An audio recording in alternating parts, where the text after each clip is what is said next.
15 seconds. Guidance is internal. 12, 11, 10, 9. Ignition sequence start. 6, 5, 4, 3, 2, 1, 0. All engine running. We have a liftoff. Liftoff on Apollo 11. Shadow. 4 forward, drift into the right a little. 30 seconds forward, drift. That's one small step for man. One giant leap for mankind. We just saw on July 16th, 1969, man landing on the moon. It took billions of dollars, over 1,600 engineers and scientists, and over a decade. I ask you, if that took 10 years and billions of dollars, why did it take 3 years there afterwards for Bernard Sato to create wheels on a suitcase?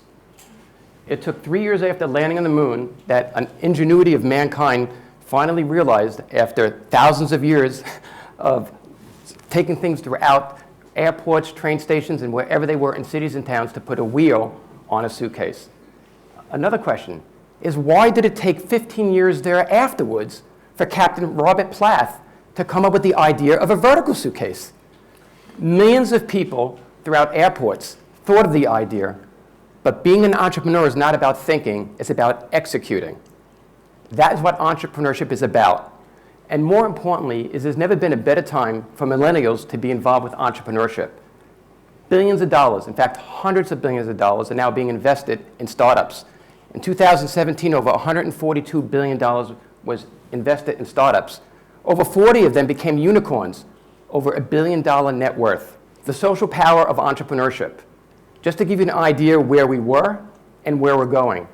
In 1982, 50% of the Forbes 400, or actually 68% of the Forbes 400, started with inheritance, working in real estate, working in oil.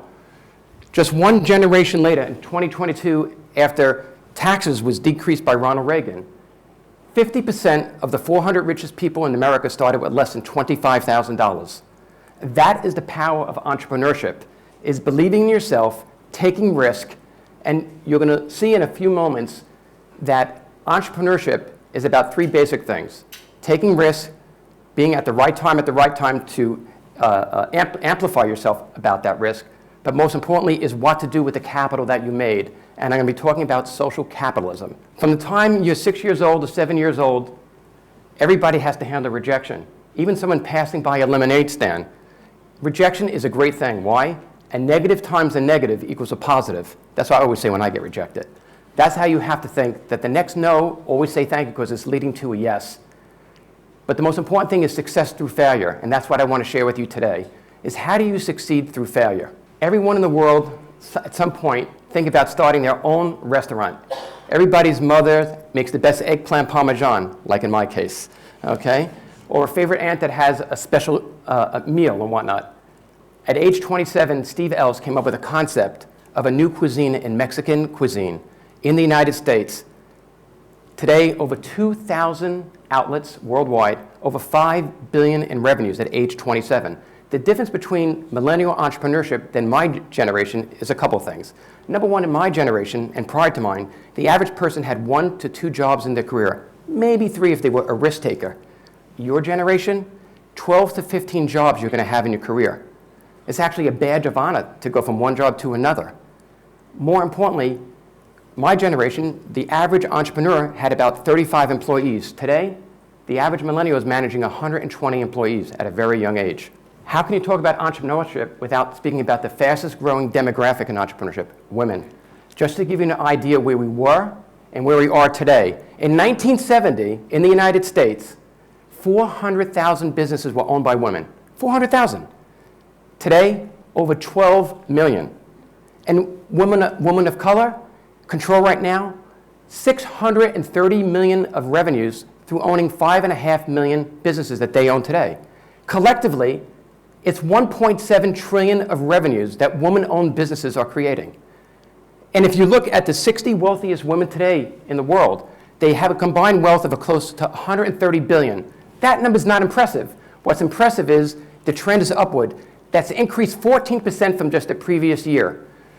I shared with you about capitalism. I wanted to talk about a little bit about social capitalism. I'll talk a little bit more later. But if you look at Oprah Winfrey, she's truly the icon of capitalism and social capitalism. In one show, she gave away 270 cars to the audience.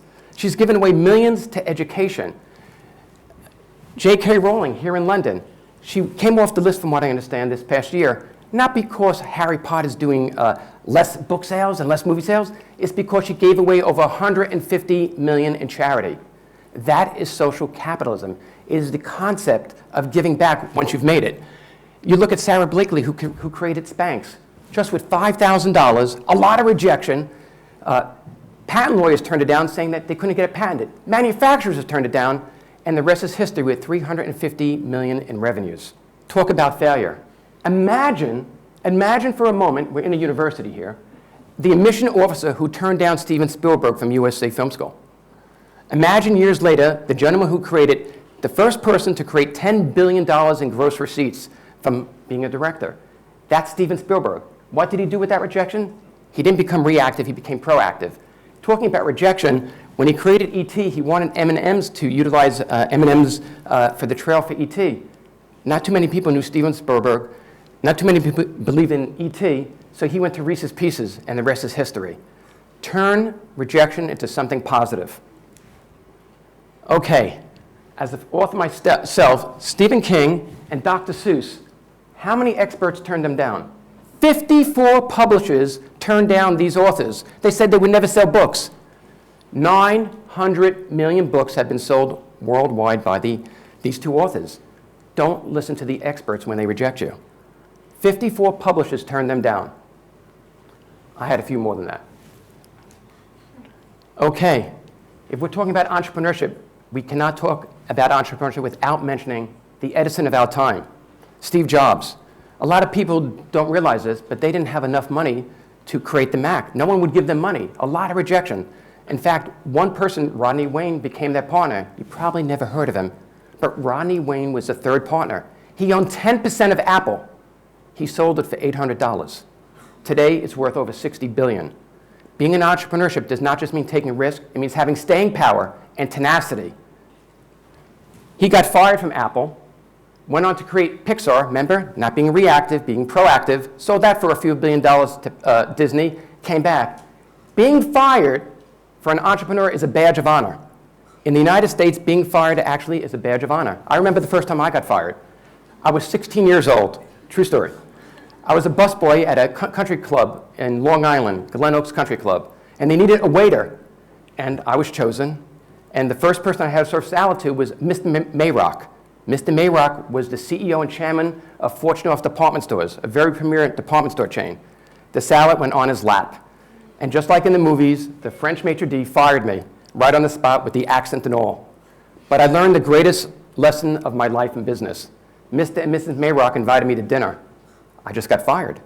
They brought a seat for me, and for the next 45 minutes, this gentleman and his wife shared in the aspects about life, and they told me, don't become a waiter. He taught me the art of compassion when someone is down. So when you see someone down, you got to pick them up, even your competitors. And that is the one lesson that I learned about getting fired. You have to go east, not just west. This gentleman applied 3 times to one university, did not get in. Kentucky Fried Chicken had 24 applicants apply for a job. 23 got him, 1 didn't, him.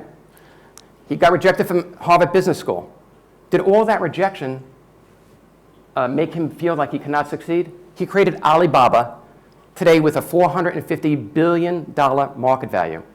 All that rejection from university, from applying to jobs, business school, it made him stronger. And negative times negative is a positive. Be proactive, not reactive. Home Depot is one of my favorite stories. Bernie Marcus and Arthur Blank created it.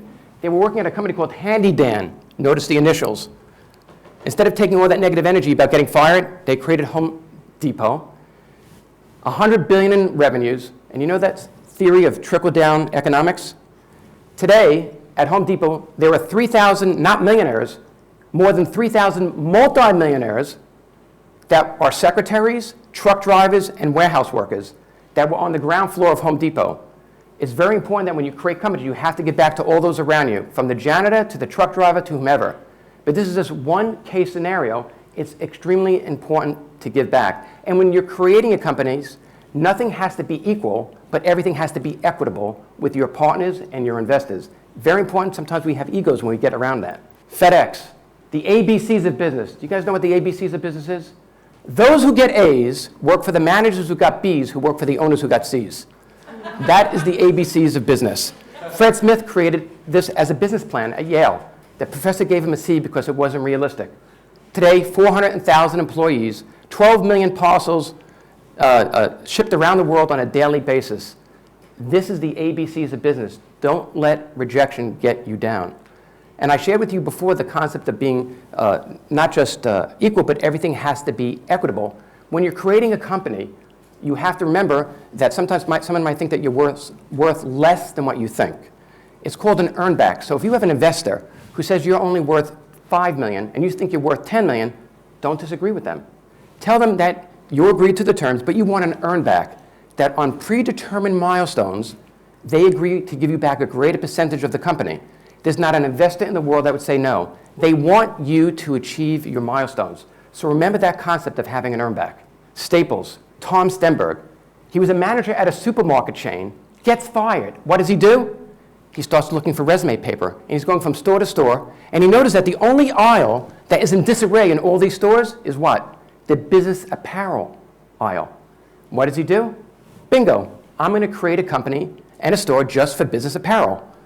That became Staples, $70 billion later, and 70,000 employees.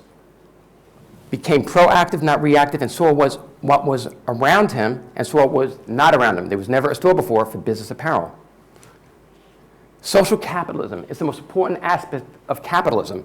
It's what do you do with your money. Andrew Carnegie came up with the essay of what to do with your wealth. He said it's the responsibility of millionaires or those who are successful to give back to those that are not as successful. And that is truly the adage, what social capitalism is about. It's about what do you do with your money. Anybody know who this guy is? Every one of us has been in his store. That's Chuck Freely. Chuck was the co-founder of duty-free stores throughout the world at the airports. He developed a wealth of $8 billion. $8 billion. Started with nothing. Today, he's 87 years old. He only has a $2 million net worth today. Flies economy. You know why? He gave his entire wealth back to charity while he's alive. That is the aspect of achieving to become a social capitalist. We all know Bill and Melinda Gates. They started the foundation that there's about 169 people that have signed up. You give 50 to 100% of your net worth when you pass on to charity. It's becoming contagious. Entrepreneurship is contagious, and social capitalism is becoming contagious. So there's nothing wrong with capitalism and socialism coming together. What do you think of these numbers up here? Do they look like good scores? 9.5%, 6.2%, 10.9%, 22%. Does anybody know what these numbers represent? These are three of the greatest soccer players who ever lived and still live. Sorry, I'm in Europe, football players. Those were their success rates for free kicks. You as entrepreneurs don't have to be 100% successful. You don't have to be 80% successful. You don't have to be 50% successful. You don't even have to be 30% successful. All you have to do is score once, and that's how you become a success. And hopefully, not just become a capitalist, but ultimately become a social capitalist. Thank you.